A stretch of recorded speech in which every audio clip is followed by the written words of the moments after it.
Thank you so much, Pam. And one of the things I think I have to start off by doing is recognizing all my colleagues who are in the New Hampshire House, because any of us can get up and say we want things done. It's taken every one of them, and many of whom are here today, to make it happen. So those of you who are state representatives, could you please stand up, and I'd ask others to acknowledge them.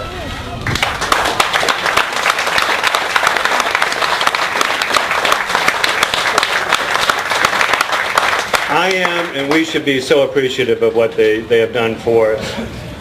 Our country was built on self-reliance, individualism, families, and our religions.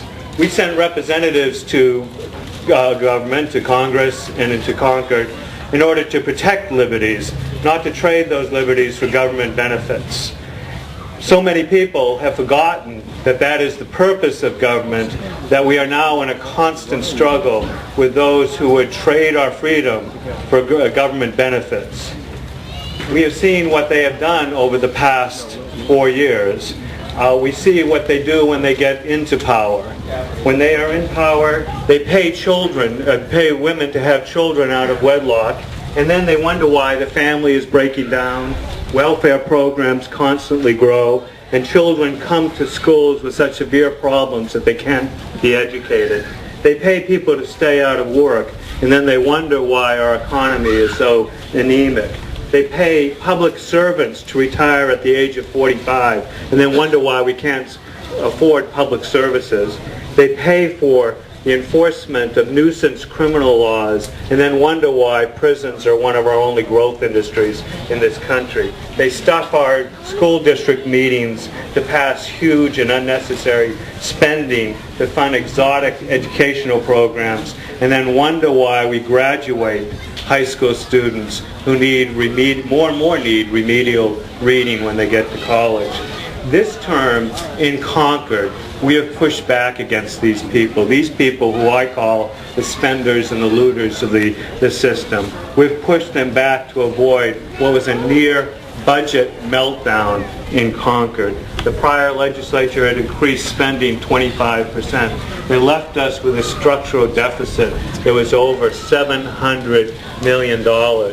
And if the truth be told by them, they thought that they had achieved something. What they thought they'd achieved is the Republicans who were coming in and were going to put in place a sales tax or an income tax. We told them we wouldn't. We didn't. What we did was reduce taxes.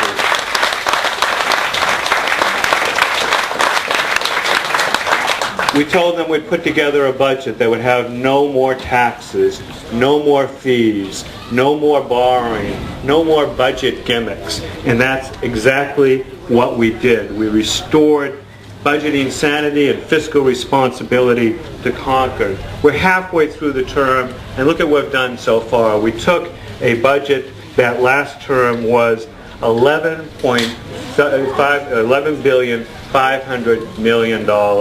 and we reduced that by over $1 billion down to $10.4 billion.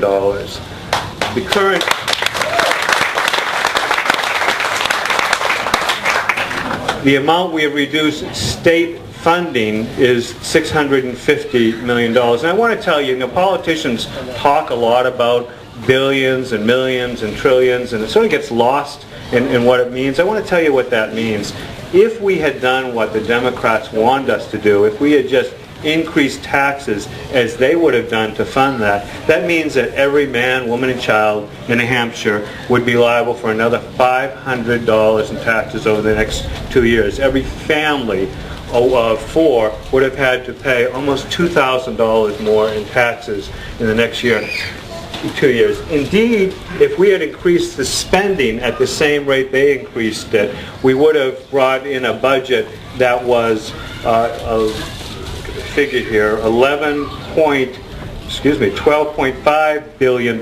It would have meant that each family of 4 in New Hampshire would have had to pay $4,300 more in taxes over the next year. We didn't stop with just coming in with a balanced, sane budget that introduced efficiencies into government. We realized that having the highest corporate or business tax rate in the country was causing businesses to leave New Hampshire. So we reduced business taxes. We reduced 3 important business taxes, 2 relating to how we can take advantage of operating losses businesses can over the next 2 years. And we have redefined what earned compensation is for the interest and dividend tax, so we can stop small businesses from being told by the Department of Revenue Administration, you're earning too much, so you have to pay a dividends tax on that earning. It was a backdoor income tax that the Democrats sought to put in, and we have eliminated it.